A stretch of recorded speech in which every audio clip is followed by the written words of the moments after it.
Cement and concrete are not the same thing, and that mix-up could genuinely cost you. Cement is an ingredient, concrete is the finished product it goes into, and almost everyone uses the two words as if they mean the same thing. Stick with me for the next few minutes, and you will never mix them up again. And more importantly, you will know exactly which bag to grab at the hardware store, so you never waste money on the wrong one. And by the end, you will also understand why concrete is one of the biggest climate challenges on the planet right now. Here is the whole thing in one line before we go deeper. Cement is a powder. Concrete is what you get when that powder is mixed with water and stone. That's it. Everything else in this video just makes that click into place and shows you why it actually matters. Let's take cement first. Cement is a fine gray powder made mainly from limestone and clay, and those raw materials get crushed, blended, and fired inside a kiln at roughly 1450 degrees Celsius, which is about 2640 Fahrenheit. What comes out is a lumpy gray material called clinker, and that clinker gets cooled and ground down into the powder we call cement. A little gypsum goes in during grinding, and its only job is to control how fast the cement sets once water touches it. The most common type you will encounter is called Portland cement, which accounts for the vast majority of cement produced worldwide, and it is what almost every bag at the hardware store is made from. Now here is the part that trips people up. On its own, that powder is not a building material. Cement alone has almost no structural strength, which means nobody pours a driveway out of pure cement and expects it to survive. What makes it useful is water, because water triggers a chemical reaction called hydration, and hydration is what hardens the paste and locks everything together. Curing is the follow-on process.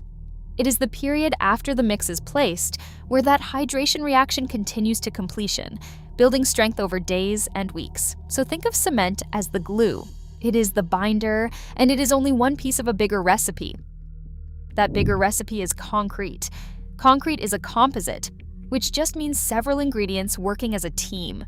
You take cement, add water, then add aggregate, which is the sand and gravel or crushed stone that give the mix its bulk and its backbone.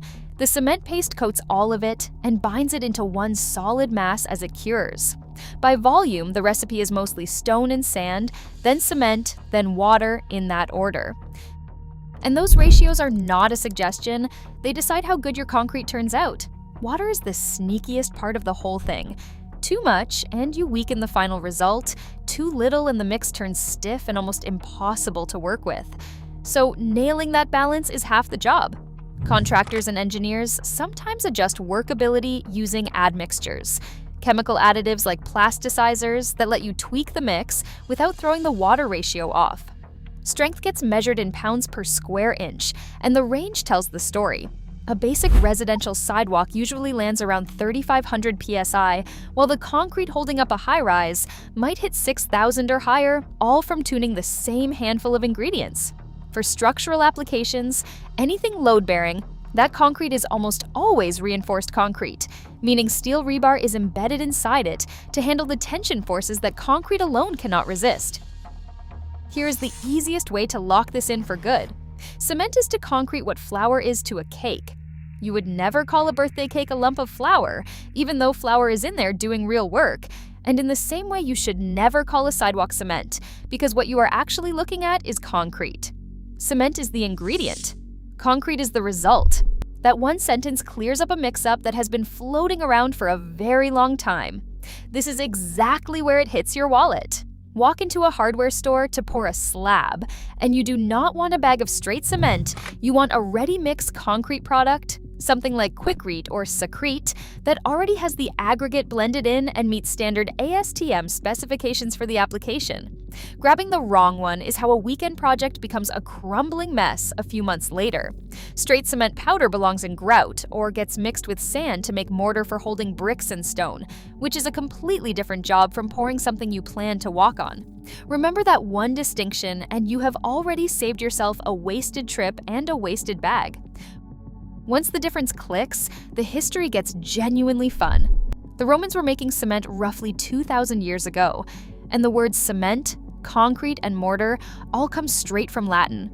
They were so good at it that the Pantheon in Rome, finished around 126 AD, still holds the largest unreinforced concrete dome on the planet nearly 19 centuries later. Part of what made Roman concrete so durable was the use of volcanic ash, a natural pozzolan, as a supplementary material in the mix, something modern engineers are actively revisiting today. Modern cement showed up much later, and it traces back to an English bricklayer named Joseph Aspdin, who was mixing the stuff in his own kitchen. On the 21st of October, 1824, Aspdin patented what he called Portland cement.